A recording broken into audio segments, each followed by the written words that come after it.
Get your free copy of the complete tutorial at www.teachucomp.com/free.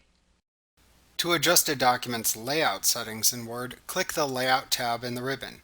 Then click the Page Setup dialog box launcher in the lower right corner of the Page Setup button group. In the Page Setup dialog box that then opens, click the Layout tab to view the document's layout settings.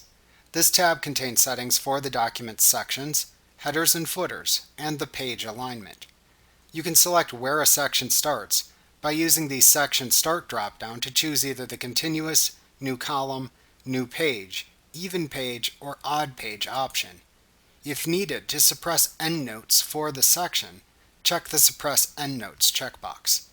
In the Headers and Footers section, you can check the checkboxes to set different odd and even page headers and footers, and/or a different first page header and footer.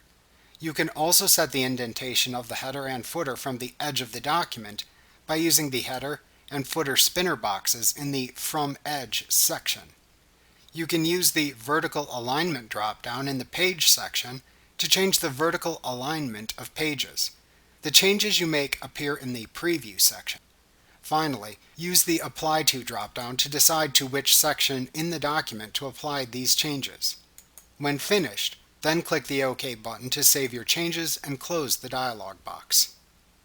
Like what you see? Pick up your free copy of the complete tutorial at www.teachucomp.com/free.